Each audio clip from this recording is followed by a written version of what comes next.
Picture this, a single dead body floating off the coast of Spain in 1943, carrying a briefcase of secret documents.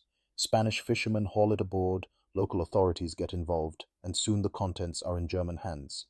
The documents reveal an explosive secret. The Allies are planning to invade Greece and Sardinia, not Sicily. In Berlin, Hitler reads the intelligence and is convinced. Divisions are moved, defenses shifted, crucial resources diverted. But there's one staggering twist. Every single word in those documents is a lie. This was Operation Mincemeat, one of the boldest and strangest deception operations in military history, a plan where success depended on whether the enemy would believe a story built around a corpse. Tonight, we're going deep into the morgues, war rooms, and code-breaking centers that made it possible, and how a man who never fired a shot still helped change the course of World War II. To understand why Operation Mincemeat mattered so much, we need to rewind to early 1943. The Allies had just pushed Axis forces out of North Africa, and the next step was clear: invade mainland Europe. But where? Strategically, Sicily was the obvious target, so obvious that German planners anticipated it. The Allies needed the Axis to believe they were coming somewhere else, and they needed Hitler to believe it so strongly that he would move troops away from Sicily. What followed was an audacious plan to create an entirely fictional officer, plant false invasion plans on his dead body, and make sure that corpse washed up where German intelligence would find it. It's a story packed with ingenuity, dark humor, and disturbing ethical questions. As we walk through it step by step, consider subscribing and hitting the notification bell, and stay with me until the end to hear what really became of the man behind the myth. By 1943, British intelligence was running a highly secret organization called the 20 Committee, tasked with deceiving the Axis. One of its rising stars was Lieutenant Commander Ewan Montague, a naval lawyer turned spy master.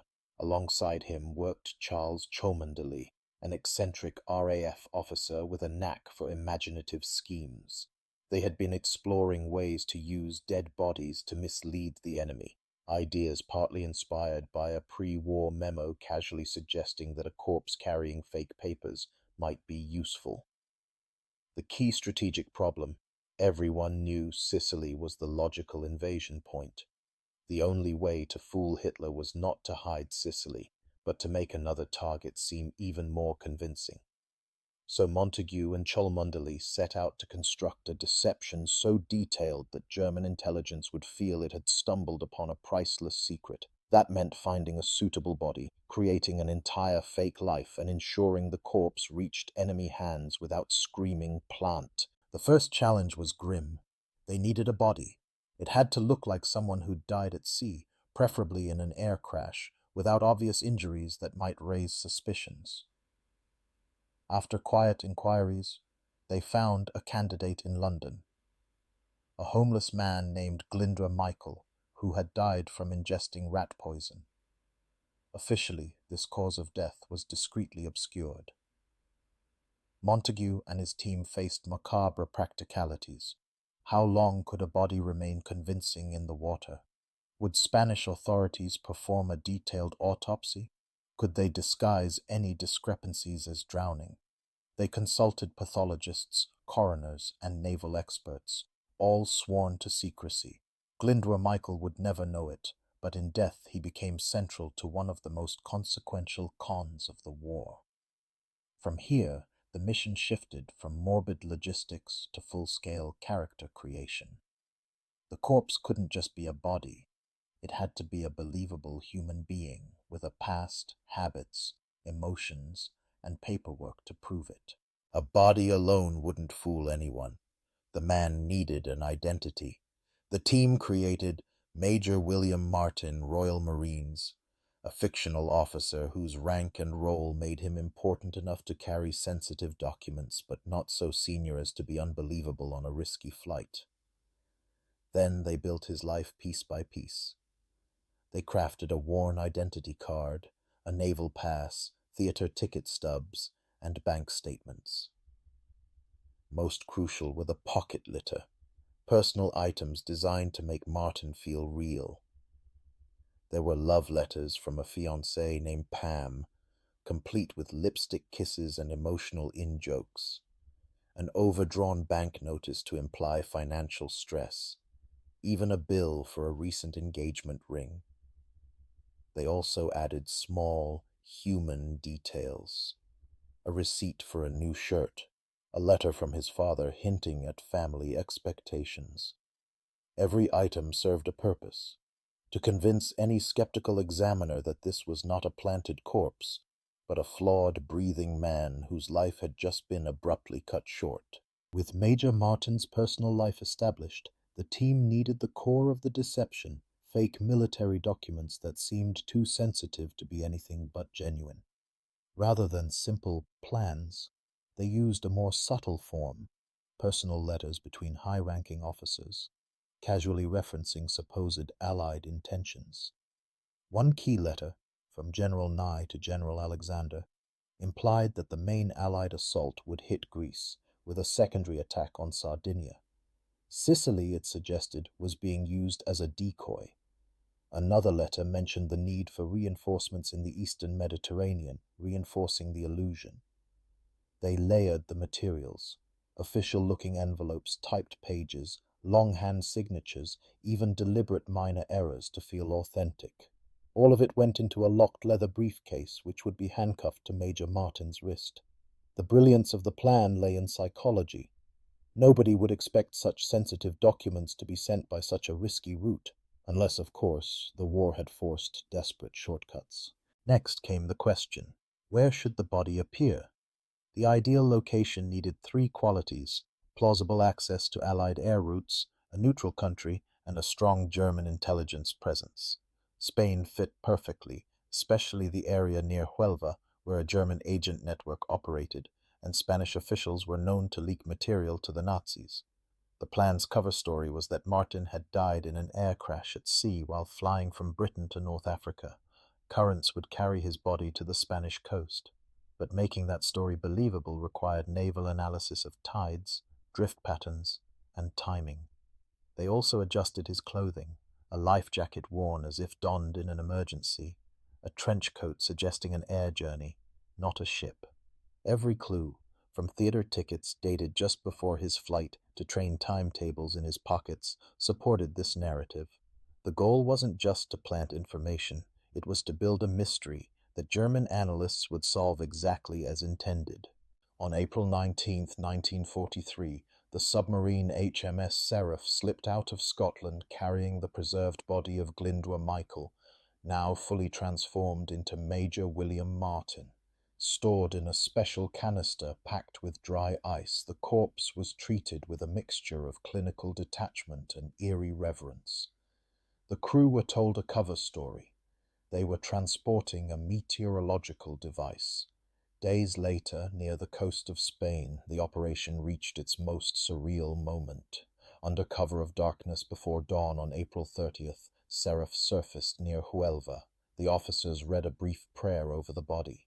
Then they gently lowered Martin into the water, attaching the briefcase and ensuring he floated face down, as if from a crash. The submarine slipped away, leaving behind a corpse, a briefcase, and a web of lies. From that point forward, everything depended on strangers: Spanish fishermen, local officials, and German spies, reacting exactly as British intelligence hoped. Within hours, local Spanish fishermen spotted the floating body and towed it ashore. The corpse was taken to Huelva's authorities, who quickly realized it belonged to a British officer. They notified the British consulate, but just as crucially, word reached Spanish military intelligence, closely monitored by German agents. The British played their part carefully. The consul, acting from prearranged instructions, appeared anxious to recover the briefcase, but not so desperate as to seem staged. His measured concern was meant to suggest that the contents were important but not catastrophically sensitive, exactly the level that would tempt German curiosity. Meanwhile, the Spanish, officially neutral but leaning toward the Axis, secretly allowed German intelligence access to the documents. The Germans believed they had penetrated a genuine security lapse. Microfilm copies were made and dispatched to Berlin. The British knew none of this for certain yet. They were waiting for signs, like ripples from a stone thrown into the intelligence pond. German intelligence officers in Spain quickly realized the potential value of Martin's briefcase. The challenge for them was opening it without making that obvious. Spanish authorities cooperated quietly, allowing careful tampering with seals so they could plausibly deny any interference later. The documents were photographed and rushed to German handlers. Analysts examined everything: paper quality, signatures, dates, and the coherence of the supposed Allied strategy. They also analyzed the pocket litter and personal details, trying to detect inconsistencies. However, the sheer volume and nuance of the material worked in Britain's favor. The Germans had long believed the Allies might strike in the eastern Mediterranean. These documents seemed to confirm existing fears. In intelligence, confirmation bias is powerful. Rather than asking, "Is this all too perfect?" they asked, "How can we exploit this?" Copies were sent to Berlin and to German commanders overseeing defense of the Mediterranean. The bait had been taken, but would Hitler bite hard enough to move armies? Back in London, the British had no direct window into what Berlin believed. But they had one powerful tool: ultra-intelligence, derived from breaking German Enigma codes. As German communiques were intercepted and decrypted at Bletchley Park, analysts searched for any reference to Major Martin or the supposed Allied plans. Slowly, clues emerged.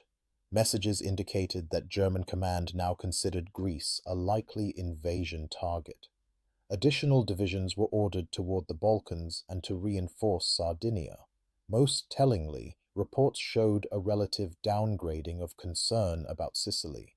Despite its obvious strategic importance, the British deception team still couldn't be sure. Was this a temporary adjustment, a partial reaction, or a full strategic shift? But as more intercepts rolled in, a pattern formed. Hitler himself appeared convinced the documents were genuine.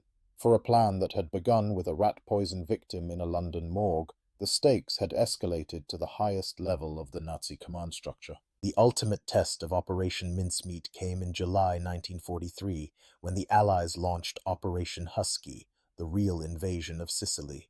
By then, German forces had been dispersed. Reinforcements had been pulled toward Greece and the Balkans, while Sardinia's defenses were strengthened against a phantom threat. Sicily was still defended, but not as heavily as it might have been. Crucial armored divisions remained away from the island, held back in anticipation of attacks elsewhere. As Allied troops stormed Sicilian beaches, resistance was fierce but fragmented. The Germans were essentially fighting with a weakened hand, reacting to a threat shaped by false intelligence. Historians debate exactly how many lives were saved, but the consensus is clear: mincemeat significantly eased the invasion. Later German reports revealed continued belief that Sicily might be a feint, with the real blow to fall in Greece. The deception had not only worked, it had lingered, paralyzing German strategic clarity at a critical moment. Even after its success, Operation Mincemeat remained one of Britain's most closely guarded secrets. Official documents claimed that Major William Martin was a real officer who had died heroically. He was buried in Huelva with full military honors, his grave bearing the false name. For decades, visitors paid respects without knowing they were saluting an invented man. Ewan Montague later wrote a heavily sanitized account in the 1950s, omitting critical details still classified.